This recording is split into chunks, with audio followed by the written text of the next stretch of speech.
우리나라 최초의 교회가 소래교회라는 교회입니다. 소래교회. 소래교회는 황해도 장현군, 대구면 송천리에 있었다고 합니다.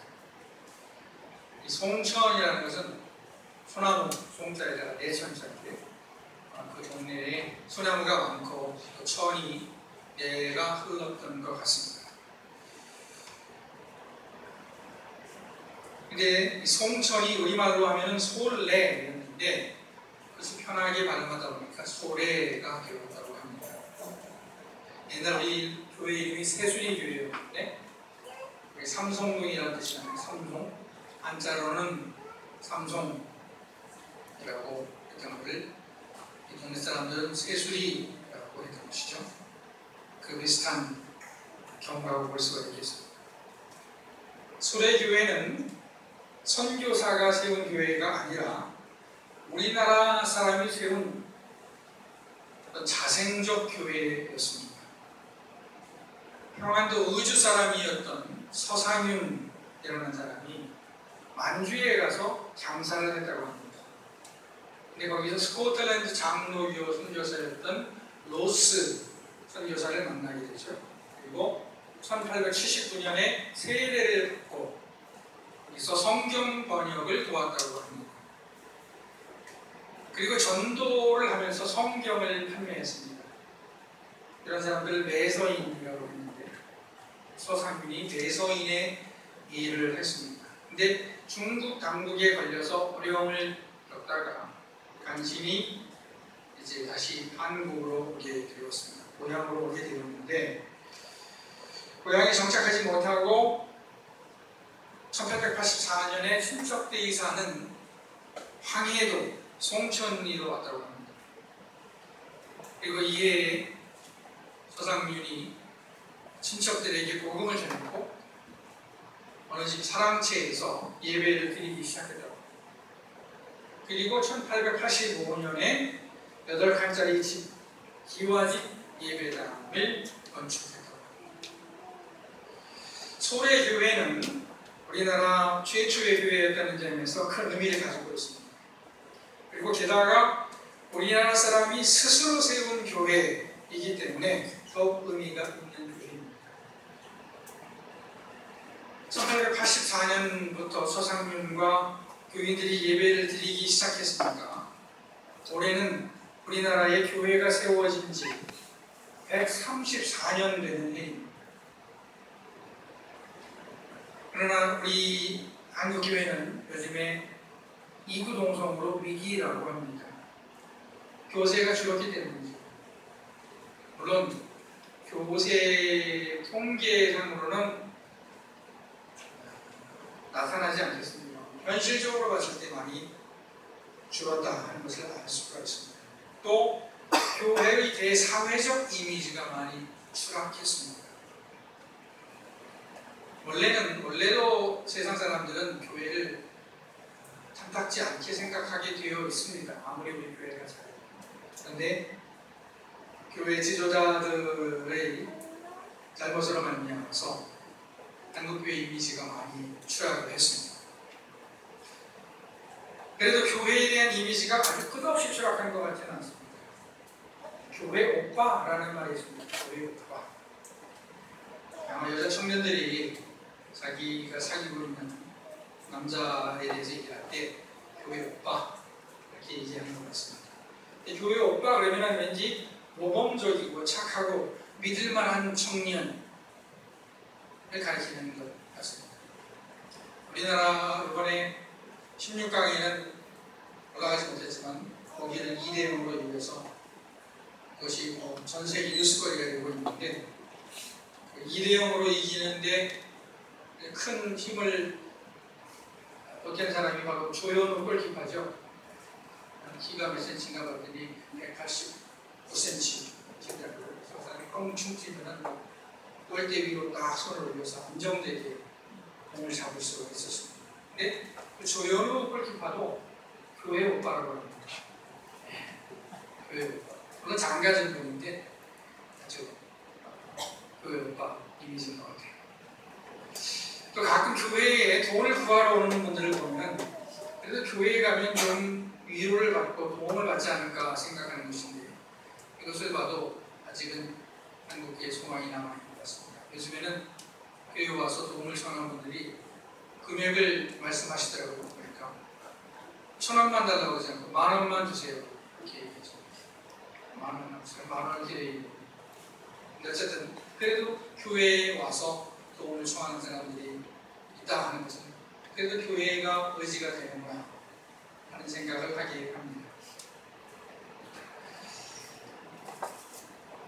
그리고 예수님 당시에 예수님은 사회에서 소외되었던 사람들의 친구셨습니다. 그러니까 교세가 줄었다고 걱정하기보다 교회의 본질이 무언가 하는 것을 생각하는 것이 더 필요할 것입니다. 그것이 이미지 메이킹을 하려고 애쓸 필요도 없습니다. 교회의 본질을 잘 생각하고 교회가 교회 되게끔 하는 것입니다. 오늘 우선 교회가 무엇인지 좀 말씀을 드리겠습니다. 먼저 교회 다닌다 하는 말은 잘못된 표현이라는 것을 말씀을 드리고 싶습니다. 꼭 잘못된 건 아니지만 좀 부족한 표현이다라고 생각이 듭니다. 흔히 자기가 기독교인이라는 말을 교회 다닌다라고 말합니다. 그런데 교회 다닌다 그러면 왠지 그냥 들락날락거린다 그런 의미가 있는 것 같아서 기독교인이라는 말을, 교인이라는 말을 대신하지는 못하는 것 같습니다. 그러니까 우리 교회는, 이 교회 교인들은 나 교회 다닌다 하지 말고 나는 교인입니다. 나는 기독교인입니다. 나는 그리스도인입니다. 라고 고백하면 좋겠습니다. 교회는 무엇입니까? 교회는 예수를 그리스도로 믿는 신앙 공동체, 예수를 그리스도로 믿는 신앙 공동체. 고린도전서 1장에 보면은 교회가 잘 정의되어 있습니다. 하나님의 교회, 곧 그리스도 예수 안에서 거룩하여지고 성도라 부르심을 받은 자들과 또 각처에서 우리의 주, 곧 그들과 우리의 주 되신 예수 그리스도의 이름을 부르는 모든 자들이라고 했습니다. 교회는 거룩한 신앙 공동체입니다. 교회는 하나님이 세우신 공동체입니다. 그리고 거룩한 공동체입니다. 그리고 예수님이 중심이 된 공동체입니다. 흔히 교회 예배당을, 건물을 교회라고 부릅니다. 예배당은 매우 중요하지만 본질은 아닙니다. 본질은 신앙이고 사람들입니다. 이 교원들은 내가 믿는 믿음이 무엇인지 알아야 하고 또 교우들에게 관심을 가지고 서로 교제하려고 노력해요. 서로의 마음을 열어놓고 인사하고 위로하고 책망하고 중보해요. 다른 교우들과 단절되어 있으면 교회일 수 없습니다. 그러니까 미주한계 교우들은 우선은 인사를 잘해요. 서로 인사를 잘하고 또 관심을 가져야 됩니다. 쓸데없는 관심까지는 아니더라도 관심을 가지고 서로를 돌봐야 합니다. 예배 드리는 것만으로 만족해서는 교회 행사에 적극적으로 참석하고 내가 뭔가 할 수 있는 것이 없는가 생각하고 교회에 대한 애착을 가져야 합니다. 그래야 교회가 될 수가 있습니다. 마음을 열면 통할 수 있습니다. 마음을 열면. 마음이라는 게 참 묘한 것 같아요. 마음을 닫으면 아무 소리입니다. 마음을 열면 통하게 되고 있습니다. 저 에어컨을 끌까요, 목사님? 목사님, 에어컨을 한번 꺼보세요. 시끄러운 것 같기도 하고 추우신 분이 있는 것 같아요. 그러니까 마음을 열면 우리 많은 능력이 나오게 되는데 마음을 여는 것도 능력입니다. 그러니까 내 능력을 기여해서 좀 마음을 여는 연습을 할 필요가 있습니다. 연습. 개인적으로도 그렇고 많은 사람들과의 관계에 있어서도 마음을 여느냐 열지 못하느냐에 따라서 우리의 능력이 나타나기도 하고 나타나지 않을 수도 있습니다. 그러니까 마음을 활짝 여는 연습을 합니다. 교회의 중심은 예수님입니다. 예수님이 교회의 중심이 되는 것은 예수님께서 교회의 죄값을 치르시고 교회를 사셨기 때문입니다.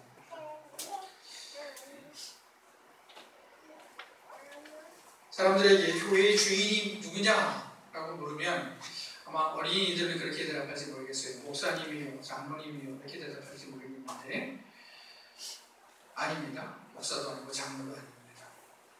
또 합리적인 어른들은 그렇게 생각할 수 있겠죠. 교회의 주인은 교인들이다.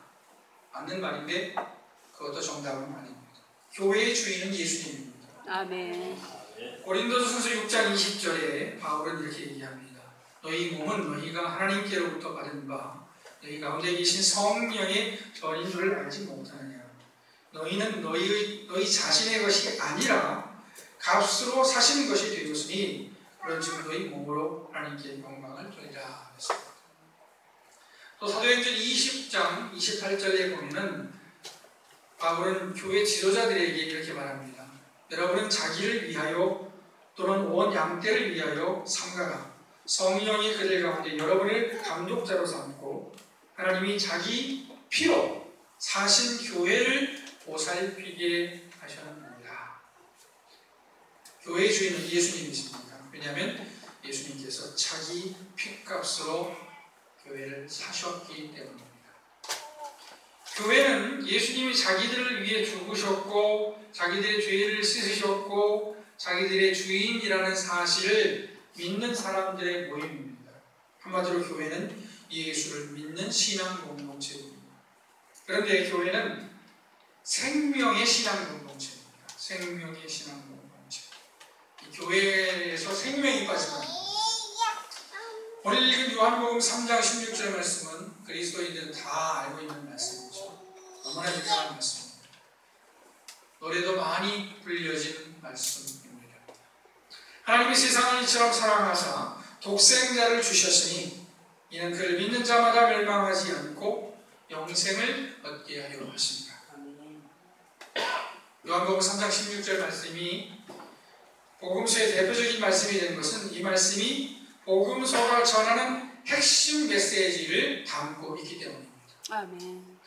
예수님이 자기 목숨을 바쳐서 우리에게 주시고자 하셨던 것은 생명입니다. 아멘. 생명은 우리가 지켜야 할 가치 중에서도 가장 중요한 가치입니다. 아멘. 우리가 지켜야 할 가치들이 여러 가지 있죠. 가족도 있고 문화도 있고 자연도 있고 아름다운 전통도 있습니다. 그런데 이 가치의 중심에는 생명이 있습니다. 아멘. 아무리 높은 빌딩이 올라가고 아무리 빨라지고 아무리 많아져도 생명이 존중되지 않으면 아무 소용이 없습니다. 아멘. 예수님께서 교회에 주시는 생명은 총체적인 것입니다. 영적인 것이기도 하고 육체적인 것이기도 합니다. 예수님께서 교회에 주시는 생명은 눈에 보이지 않는 것이고 하나님에게서 오는 것이기 때문에 영적인 것입니다. 아멘. 요한복음 3장 16절이 말하는 영생은 생명을 말하는 것인데요. 이 생명은 하나님께로부터 주어지는 것이고 은혜로 주어지는 것입니다. 아멘. 이 생명을 다른 표현으로 얘기하면 구원입니다. 아멘. 구원은 하나님을 떠난 죄인이 하나님의 은혜로 죄를 용서받고 하나님과의 관계를 회복하는 것입니다. 아멘. 그렇기 때문에 하나님이 주시는 생명도 하나님과의 관계 회복에서 주어지는 것입니다. 아멘. 세상의 모든 문제들은 관계가 깨져서 생깁니다. 가정이 깨지고 친구 관계가 깨지고 이웃 관계가 깨지고 민족이 깨져서 생기는 것입니다. 그리고 근본적으로는 하나님과의 관계가 깨져서 생긴 것입니다. 예수님은 깨진 하나님과 인간을 회복시키신 중보자이십니다. 또한 예수님은 사람과 사람의 관계를 회복시키시는 중보자이십니다. 제가 옛날에 성내동, 저희 송파구 성내동에 있습니다. 그래서 2년 정도 교육전사를 했는데 거기 어떤 여집사님이 계셨어요. 그 여집사님이 입원해 계셨습니다. 무슨 병으로 입원하셨어요? 잠깐 입원하셨는데 입원하시고 나와서 그렇게 은혜를 받으신 거예요. 병석에서. 그리고 그런 분이 아니었는데 교인들을 보면서 사랑한다고 막 고백을 하는 겁니다. 제 아내를 붙잡고도 막 사모님 사랑합니다 막 이러는 거예요. 네. 그러니까 하나님께로부터 은혜를 받으니까 교인들을 향해서도 마음이 막 열리는 거죠. 아멘. 그러니까 우리 이웃을 사랑하고 싶으시면 먼저 하나님의 사랑을 받으셔야 합니다. 아멘. 하나님께서 주시는 생명은 중보자이신 예수님의 희생을 통해서 주어지는 것이고 또 성령을 통해서 주어지는 것입니다. 아멘. 성령은 우리의 영을 새롭게 살리시는 분입니다. 아멘. 성령은 우리를 살리시는 영입니다. 아멘. 창세기에 보면 태초에 하나님께서 사람을 만드실 때 흙으로 빚으시고 코에 생기를 불어넣으셨다고 했습니다. 사람이 창조되는 과정을 구분해서 설명한 거예요. 먼저는 육신이 조성되는 과정을 얘기를 했고, 두 번째는 그 육신에 생기가 들어간 것을 말씀을 굳이 한 것입니다. 이것은 인간이 영적인 존재라 하는 것을 말씀해 주시죠. 성령은 죄로 말미암아 죽은 우리의 영을 살리는 영입니다. 따라서 우리는 성령을 알아야 하고 또 사모해야 되고 구해야 되고 성령의 인도하심에 민감해야 합니다. 또 성령 충만한 사람들과 교제해야 합니다. 하나님이 주시는 생명은 믿음으로 얻는 것입니다. 성경은 하나님께서 예수님을 통해서 우리에게 생명을 주신다고 말씀합니다. 그러나 이 사실은 오직 하나님의 말씀을 믿음으로만 알 수 있는 것입니다. 아무리 예수님께서 우리를 위해서 돌아가시고 또 부활하셔서도 그것이 우리를 위한 것이라고 생각하지 않고 믿지 않는다면 예수님의 죽음과 부활은 우리에게 아무 의미가 없을 것입니다. 따라서 우리는 믿음을 갖기 위해서 성경을 읽어야 하고 또 기도해야 됩니다. 성령께서 우리의 닫힌 마음을 열어주시도록 기도해야 됩니다. 또 믿음의 사람들과 교제해야 됩니다. 교제가 얼마나 중요한지 모르겠어요. 가끔 집회에 보면은 목사님 말씀이 있고 그리고 간증이 있습니다. 그런데 참 묘한 것은 뭐냐면 목사님 말씀도 은혜가 되지만 간증이 그렇게 또 많이 은혜가 됩니다. 그만큼 성도의 교제가 중요하다 하는 것입니다. 하나님께서 우리에게 주시는 생명은 영적인 것입니다. 이 생명은 눈에 보이지 않기 때문이고 하나님이 주시는 것이기 때문입니다. 그러나 하나님께서 주시는 생명은 영적인 것만은 아닙니다. 분명히 영적인 것이지만 동시에 육적인 것도 됩니다. 예수님께서 공생애 중에 많은 병자들을 고치신 것을 보면 알 수 있습니다. 예수님은 병으로 고통받는 사람들을 불쌍히 보시고 신비한 능력으로 치료해 주셨습니다. 중풍병자를 고쳐주셨습니다. 중풍병은 아주 무서운 병입니다. 그러나 놀랍게도 예수님은 들것에 실려온 중풍병자를 고치셨습니다. 앞을 보지 못하는 사람이 앞을 볼 수 있게 해주셨습니다. 물론 앞을 보지 못한다 하더라도 나름대로 활동들을 하시죠. 그러나 얼마나 불편하겠습니까? 얼마나 한번 보고 싶겠습니까? 그러니 얼마나 절망스럽겠습니까? 그런데 예수님이 앞을 보지 못하는 사람을 고쳐주셨습니다. 물론 예수님께서 각색 병든 사람들을 고치셨을 때 단지 몸만 고치신 것이 아닙니다. 예수님의 기적에는 숨은 의미가 있었습니다. 그것은 바로 예수를 믿고 구원받게 하기 위한 것이었습니다. 그러나 예수님께서 병자들의 병을 고치셨다는 것 자체도 큰 의미가 있습니다. 하나님은 우리에게 몸을 주셨습니다. 물론 언젠가 우리의 몸은 흙으로 돌아갈 것입니다. 그렇기 때문에 육체의 한계를 인정하고 죽음까지도 받아들일 준비를 해야 합니다. 그러나 하나님은 우리가 건강하기를 원하십니다. 하나님은 우리의 몸이 건강해서 우리가 하나님께서 주신 생명을 누리기를 원하십니다. 하나님께서 예수님을 통해서 주시는 생명은 영적인 것이면서 동시에 육적인 것입니다. 우리는 하나님이 주신 생명을 누리기 위해서 우리 육신을 하나님의 창조의 원리대로 관리해야 됩니다. 제가 요즘 다시 생각하는 건강관리 비결이 있습니다. 그것은 뭐냐면 과식을 하지 않는 겁니다. 과식을 하지 않는 겁니다. 저는 식탐이 좀 있었거든요. 근데 요즘에 좀 바뀐 것 같아요. 보니까 제가 어저께 설교 준비를 하면서 배가 좀 고파서 편의점에 갔습니다. 근데 옛날 같으면 단 것이 그렇게 많이 땡기고 저거 먹고 싶었을 텐데 요즘은 안 먹고 싶어요. 과자가 별로. 예. 죄송한 말씀이지만 늙었나 봐요. 예. 과자가 안 먹고 싶어요. 그런데 제가 먹는 문제에 대해서 생각을 해보니까 과식하면 아무 도움이 안 되더라고요. 근데 우리 자꾸만 과식을 하면서 더 힘이 날 것처럼 생각하는데 그것 때문에 피곤해. 그것 때문에 힘이 날 만큼만 먹어야 되는데 우리가 힘들게 할 만큼 먹다 보니까 힘듭니다. 그러니까 과식하지 마시고 내 체질을 아시고 창조 원리를 아시고 자기 몸을 관리하실 필요가 있습니다. 또 하나님께서 우리에게 주신 생명을 누리기 위해서 우리 육체의 건강을 위해서 기도해야 됩니다. 우리가 우리의 몸을 위해서 기도할 때 하나님은 응답하실 것입니다. 아멘. 우리의 몸은 우리가 기도할 때 기뻐할 것입니다. 아멘.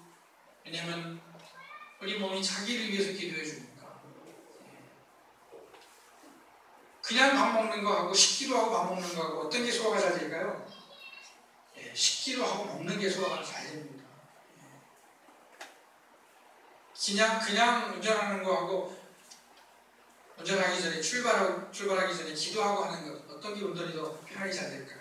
기도하고 하는 것이 잘 될 것입니다. 우리가 눈을 위해서 기도하면 눈이 기뻐할 겁니다. 우리 주인이 나를 위해 기도하는 겁니다. 내가 건강해야지 라고 생각할 것입니다. 하나님은 교회를 통해서 우리가 예수님을 알고 믿고 구원받게 하셨습니다. 교회는 하나님께서 역사하시는 은총의 공동체입니다. 교회는 하나님께서 역사하시는 생명의 공동체입니다. 아멘. 우리는 이 교회의 중요성을 알아야 합니다. 교회를 사랑하는 것은 하나님을 사랑하는 것이 되고 또 다른 교우들을 사랑하는 것이 되고 아멘. 나 자신을 사랑하는 것이 될 것입니다. 아멘. 주양교회 교우들을 사랑합시다. 아멘. 교우들이 하나님의 생명을 누리시기를 축원합니다. 아멘. 영적으로 또한 육적으로도 생명을 누리시기를 축원합니다. 아멘. 기도하시겠습니다.